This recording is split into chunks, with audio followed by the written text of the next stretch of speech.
Hello guys, gals, and guardians. As promised, here is week 3 of Zur. Today he is in the Hall of Guardians, which is down here by the Vanguards. And he's in the tower again, which is kind of surprising. Anyways, let's see what he's got.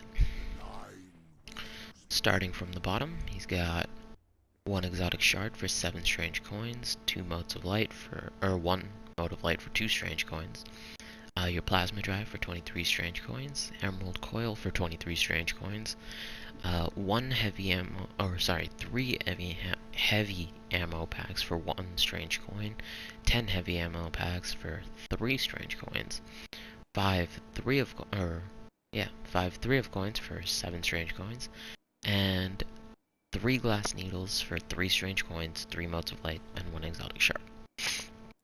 You know, the usual. Then you have legacy boot engrams. So basically what this will do is unlock year 1 leg armor for your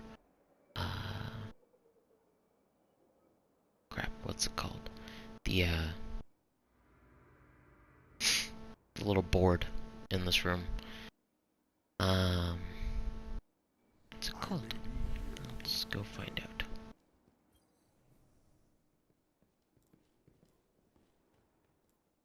Your blueprints. A kiosk. It's a kiosk. I don't know why I didn't remember that. It's early. Alright, let's move on. So, Titans. You are getting the glass house. So your main perk is Bathed in Light, which means that Blessings of Light and Weapons of Light last longer. This is particularly useful for, I'd say, like raids, or maybe strikes. Actually, you could probably use it in the Crucible as well. So basically, all this will do is increase the amount of time that Word of Dawn will last. However, Word of Dawn is currently, like, the amount of time that it lasts is already perfect for the Wrath of the Machine raid. The amount of time that Word of Dawn lasts without the glass house is the exact amount of time that you have to damage both Vosik in the inner room, as well as Axis in Phase 2. So I'm not exactly sure when you would use this, but it's here for you. Your side bonuses are gain bonus super energy on grenade kills, gain bonus super energy from heavy weapon kills on minions of darkness. And your final perk is Infusion, which replenishes your health each time you pick up an orb of light. One interesting thing I noticed was that the intellect it's not really high, but it's close. It'll push, it's kind of on the border of what I would say is a really good intellect to have. Alright, moving on. Hunters. Graviton Forfeit.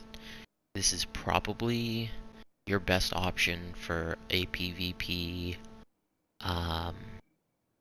build, like, ever. So basically, your main perk is that it unlocks Shadestep for free. So in the Crucible, it's always helpful, well, I always found it helpful to have the extra radar perk, but it always sucked that I didn't have Shadestep to get away. So now, if you equip the helmet, and then you can also equip the radar perk, and you should be good to go. Unstoppable in the Crucible. So your side bonuses are increased super energy from killing minions of darkness, and gain bonus super energy from heavy weapon kills. And you as well will have Infusion to replenish health each time you pick up an orb of light. finally, Warlocks, Claws of Ahamkara. So, actually, let me start down here. Your main perk is to gain an additional charge for your melee. And obviously, it would make sense to give you strength, cooldown, you know, the time of your melee. And then you have increased discipline, but you also have increased strength to increase that number even more. So Warlock melees are already, I'd say, probably one of the most, I can't say overpowered, because they're not really overpowered, it's just that you have way more range than everyone else. So definitely, if you're not using a shotgun, like if you kinda like using sniper rifles or something like that, and someone just pops out of a corner, these are definitely beneficial to have, just in case. So your side bonuses are Snap Discharge to increase your melee attack speed, Impact Induction to give bonus grenade energy on your melee hits, and then you have Pulse Rifle Reloader to increase the reload speed of your pulse rifles, and Shotgun Loader for reload speed of your shotguns. Right. And Zalo's Supercell is the weapon of the week. So your main perk is that arc projectiles that are shot from the weapon kind of chain lightning when enemies are closer together. So you basically shoot a bunch of them at the same time. Obviously you have a bunch of different scopes, and you have a bonus of the longer that you're holding the button down, the more accurate the weapon will get. As far as auto rifles go, this is probably on the more stable side, I would say. Most auto rifles have stability that's like somewhere down here, except for the Zalo and the Monte Carlo. Yeah, I'm just gonna keep going.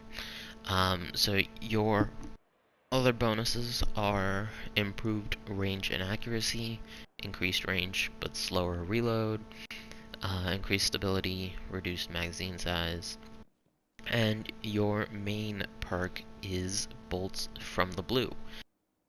So basically double kills with the weapon will charge a small amount of super energy and return ammo to the magazine. So, actually, I'll show you the promos as well. You have Shock Hazard, which looks amazing, and you have Not a Toy, which looks not great, but, you know, it is what it is. So, as far as recommendations go, Glasshouse would be good to pick up, I'd say, for Titans if you're a little underleveled or you're worried about going in somewhere. Actually, even if you're playing Control, having a Blessing of Light or Weapons of Light that lasts longer could be beneficial, and it's a serious bump to your intellect as well, so as far as I can tell, it's a good pickup, so go for it. Hunters. Although your intellect and strength aren't as high tier,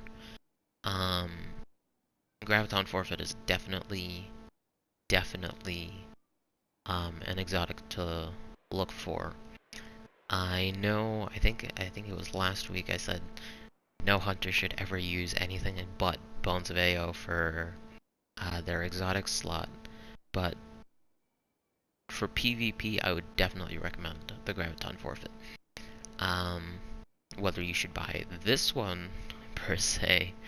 Um, I would say go for it. It seems it seems good enough. And warlocks, you don't really need it, but the strength is it's high enough. It's higher than the Titans here. Um, yeah, I would say warlocks definitely go for that as well. As for the Zalo, if you're more of a PvP player, the Zalo's not really. I wouldn't recommend it. It's amazing for PvE, for strikes like Omnigul, or any other event where there's massive amounts of ads that all kind of spawn together. But aside from that, there are just so many better weapon choices, so it really doesn't make sense to buy this weapon. If you need to unlock it in your kiosk, by all means, go for it. But if you have it unlocked and you're just thinking, maybe I should buy it for the perks, there's nothing really that special this week going on with this weapon, so I really wouldn't recommend this one. Alright, thanks for watching, guys. Don't forget to leave a like, comment, and subscribe, and turn on notifications for more exciting Destiny content. Catch you next time.